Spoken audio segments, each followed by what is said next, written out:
you see what they are without Buck Showalter? MVP for Buck. They can't do anything without Buck Showalter. Running in the outs on the base paths, just stupid. Not coming through in the clutch. Bassett doesn't have it, but we'll get to them in a little bit. And obviously the Yankees, to me, they're the biggest story than the Mets are last night because the Yankees somehow continue to win games while looking like a bad team. I mean, I'm watching the Yankees. I see it with my own eyes. They're not very good, or they haven't been very good to start the year, but yet they're winning. And I guess that there's a good part of that as well. You can learn and maybe try to figure things out as you're winning. Yanks 7-5 look like anything but as they take the first two in that series in Detroit. So we'll get into more of the details with that as well. But we start with the Nets, and, you know, the local NBA playoffs, to me, is always an exciting thing. Now, we haven't had it enough with the Knicks. We know how the Knicks, last year they were in it with the Hawks, but other than that, it's been a disaster for them.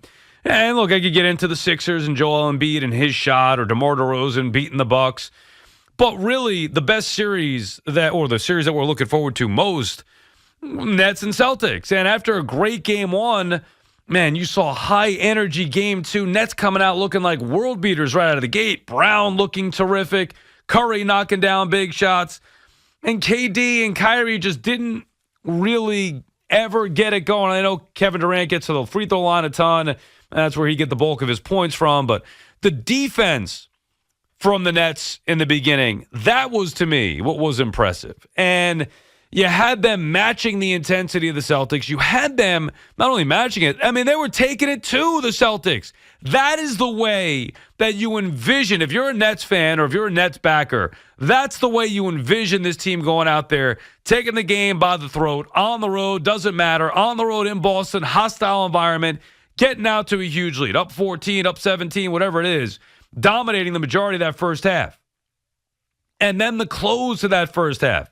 And Boston, who was teetering on getting smoked, kept hitting some big shots, making some plays, keeping themselves in it. And then the slow dig out started to happen. And then the start to the third quarter. And obviously you know how it finished for Boston. But Brooklyn cannot choke that game away. Now, it's a horrible, horrible loss. And they're down 0-2. But as the old adage goes, the series doesn't start until you lose a home game. And I'm surprised at how many people are burying the Nets. It's only 2 games to none. The Nets are going to be a near impossible out. Forget about Ben Simmons. I couldn't care less about Simmons. Matter of fact, Ben Simmons coming back to me makes things worse for the Nets. Let them figure it out without Ben Simmons. Ben Simmons is not going to be the savior. You think all of a sudden, Ben Simmons might be ready for Game 4. Who gives a crap? By Game 4, the series might be 3-0. It's not about Ben Simmons. It's about Kyrie Irving, Kevin Durant, and the rest of those guys playing together like a team. Playing team defense consistently. And I thought there were some good signs in that game yesterday, but ultimately just not enough. Boston's good too. So I'm ultimately watching this game thinking, why are the Nets in this spot? Why is a team that is so good and so talented, I mean, mainly with KD and Kyrie, why are they in this spot yet again where they find themselves in trouble in the postseason? And the reason is because of what they did or didn't do in the regular season. That's been the constant the last couple years. It's not just about even the seeding, although in this case, the seeding has absolutely crushed them. You can't expect, not that the Nets couldn't beat the Celtics or can't come back and beat the Celtics, but look at the run that they'd have to go on anyway. They have to beat the Celtics, then they have to beat the Bucks, most likely, assuming the Bucks win that series, although without Middleton now, who knows? Then either the Sixers or the Heat, as opposed to making it a little bit easier on themselves with the seeding, but also about team chemistry. It's unfair. Last year we saw with them, it's unfair to ask a team that hasn't been together all year long in the regular season to go out there and look like a championship team right out of the gate. And that's the expectations for this Brooklyn Nets team. That is why they are essentially set up to fail, because it is championship or bust. And their head coach is not at that level. Their defense as a team, not at that level. Rebounding, protecting the basketball, not at that level. Now, don't get me wrong. Curry's a good player. Brown's a good player. And obviously, they could get some stuff from Dragic and Claxton, but it's about KD and Kyrie. It's always been about that. But think about what has to happen then for this team to win. Those two got to be essentially perfect, and you have to hope that the Celtics or whoever the opponent is doesn't go off. And the Celtics much more efficient. The Nets not playing as good a defense. So you get guys like Pritchard having a big night, Jaylen Brown. Tatum's a stud. I love the pace, the back and forth action pretty much all night long. Frantic play at times. Boston desperately trying to get back into that game. Crowd nuts all night long. And then slowly but surely the Celtics do get back into it and then just blow right past the Nets. Once they took that lead, forget it. Or tie the game, take the lead, see ya. A crushing defeat. I was actually stunned that Brooklyn blew that lead. Blowing the lead to have it come back to being a close game, sure, understood. But to blow that lead and have the Celtics start to pull away in the end, that's a deflating loss for Brooklyn. However, they are still going to be a very difficult out, the Nets. Coming back home, and good teams protect home court. And think of it this way. If Brooklyn does what they're supposed to do, come back home and win their 2 games, now all the pressure shifts back on the Celtics, where right now it is clearly on the Nets to go win a home game. And you're telling me you'd bet against that talent? Now, look, truth be told, as I give you my unbiased take on the Nets, I am not rooting for the Brooklyn Nets. But from that perspective, as somebody who's rooting against Brooklyn, there's no way that I feel like this series is over. Not even close. It's 2 games. One, they lost at the buzzer, and a terrific game and just a great play by the Celtics, by Smart and by Tatum on that final possession. And obviously you could critique the Nets' defense there. But we know the Nets aren't a good defensive team. But either way, they lose that first game on one final possession. And game 2, they had a big lead. And they just let it slip away. Nets still learning to play together as a team. I do think the coach hurt him. I do believe all the stuff that's happened in the regular season the last 2 years has hurt the Nets come postseason. They're not buttoned up. They're not a well-oiled machine as far as being a tight-knit team. Where you watch the Celtics, they play team basketball. They play excellent team basketball, moving the ball, playing defense, helping each other out. It's not just one-on-one basketball. It's not a couple of superstars taking on the world. They play team basketball. They have a good head coach. See, the Nets are the opposite, where they're trying to make that talent, all-world talent with Kyrie Irving and Kevin Durant, compensate for the lack of team unity, the lack of having a good head coach, the lack of defense, all those other things that are front and center come postseason. But still, even with all that, I'm still not ready to bury the Nets. Not yet. Lose a home game first. And clearly, look, they got to win the next 2. You don't want to go down. Obviously, you can't go down 0-3, but you don't want to go down even 3-1 and go back to Boston and know that at least 2 more of the games are going to be in Boston.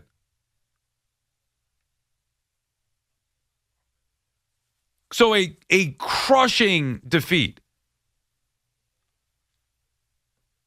But there's no way, and I know for the people who call in and say, oh, Durant's never going to have a night like that again. Well, it was even worse from the floor in game 2. Getting himself to the free throw line to salvage the night. But I would believe that KD and Kyrie are going to have big bounce-back games in game 3. And you just hope that it's enough to overcome a very good Celtics team. But the bottom line is the Nets are in this spot because of what they didn't do in the regular season. That stuff matters.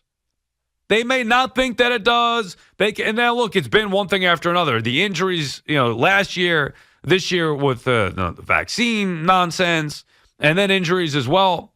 But it's just, you never got that feel from the Nets The way that you do with other teams, whether it's the Celtics. You know, you look at the Celtics, they started the year slowly, and then all of a sudden they started to climb the standings in the Eastern Conference and became one of the better teams in the East. You've seen it with the Heat. You've seen it with the Bucks. Some consistency in the regular season. Growth as a team in the regular season. Eventually getting to a point where you have it pay off in the playoffs. We haven't seen that with Brooklyn yet. Their regular seasons with the Big Three, with the Big Two, whatever, have been a jumbled mess. And there's no such thing as being able to flip a switch. They thought they could do it last year. They couldn't. They didn't. And again, they thought they could do it this year. Remember, the whole thought process, as long as KD's healthy in the playoffs, as long as Kyrie Irving's ready to go in the playoffs.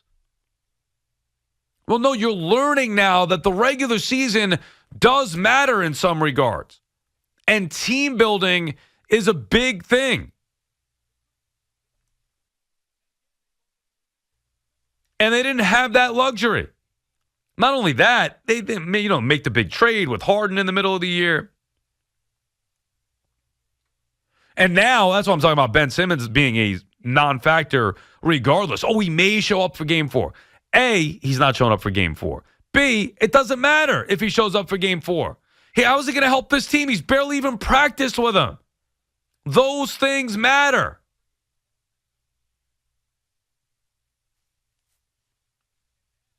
The coach matters.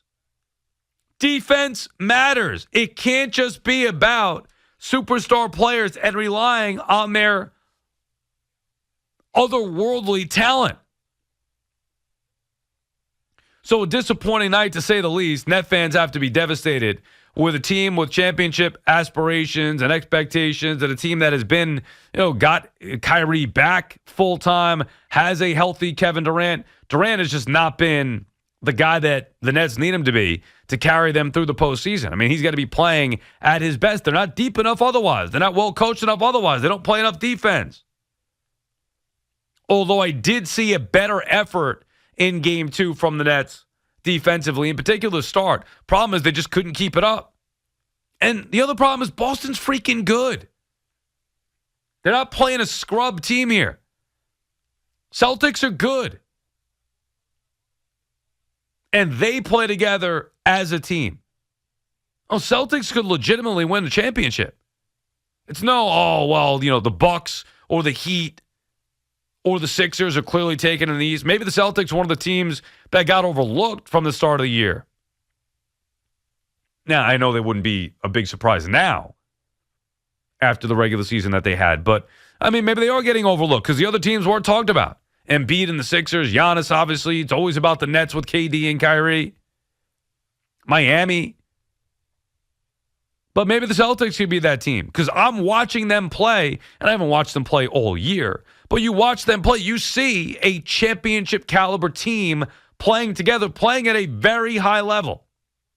And that home crowd creates a hostile environment.